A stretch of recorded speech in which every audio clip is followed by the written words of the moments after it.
Questão 86 do Stuart, do 3.4, né? Regra de derivação. Ele nos dá uma função de espaço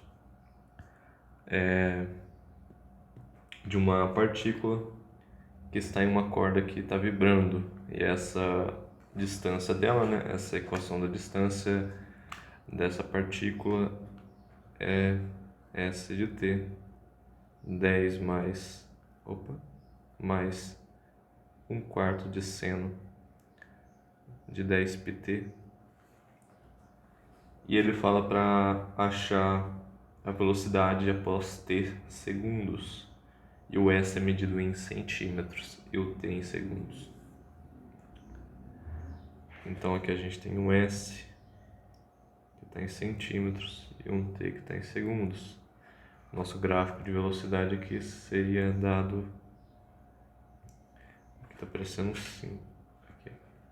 Seria dado em centímetros por segundo. E aqui por segundo aqui. Logo vamos tentar fazer aqui, esboçar um pouquinho esse gráfico. A gente vê que quando o seno for zero, quando isso aqui der zero, a altura máxima, né, desse S aqui seria 10.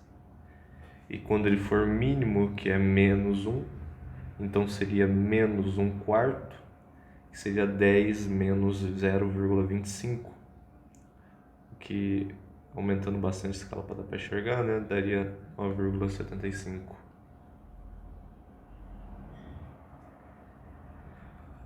Portanto, o movimento dessa partícula aqui, vou deixar um pouquinho para baixo aqui, ele estaria contido entre essa linha aqui tracejada.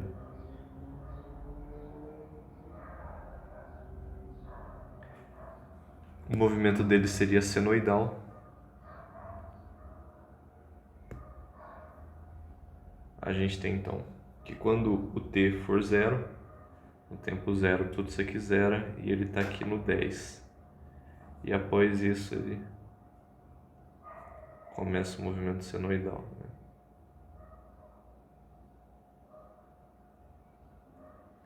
E a mesma coisa que para trás.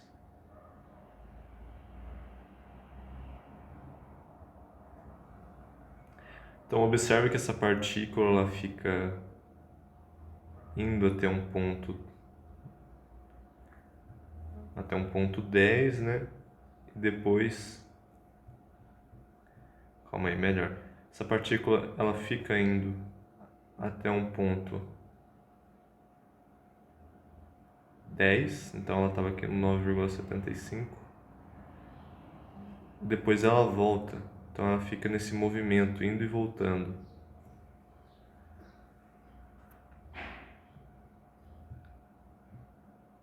Então ela sempre está entre essas duas posições. A nossa velocidade seria dada pela derivada dessa função, que seria aqui zeraria. Aqui é uma constante, portanto a gente vai tirar da derivada. E aqui temos uma função composta de outra função. A gente vai derivar fora, que é a derivada do seno, vai ser o cosseno.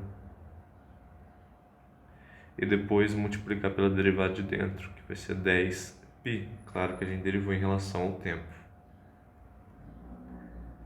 Então a gente teria aqui a função da velocidade, seria descrito por 5 sobre 2π cosseno de 10πt.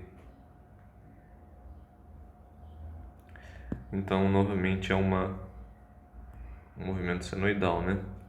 Aqui ele é normal, né? Quando o cosseno vale zero, a função vale zero mesmo. Quando o cosseno vale menos 1, a função vale menos 5 sobre 2π. E quando ela vale 1, que é o máximo, né? E o mínimo, vale 5 sobre 2π. Portanto, o movimento está... A velocidade, né? Essa equação da velocidade está restrito a essas duas linhas aqui.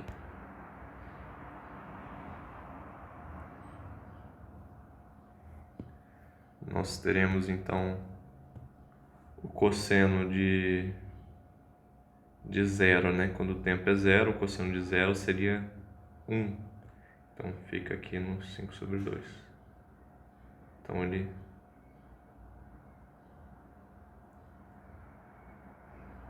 acho que eu exagerei aqui no gráfico. Seria algo assim.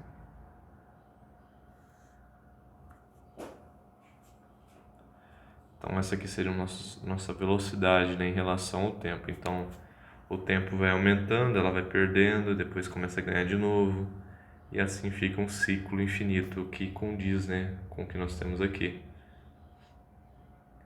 Observe que, por exemplo, no tempo t0 até esse tempo t aqui, né, até começar a subir de novo, então ele estaria aqui esse tempo.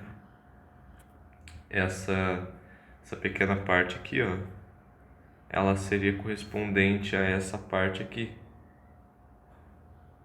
Uma vez que nós temos uma tangente, retas tangentes aqui que está sempre negativas, né, que está decaindo.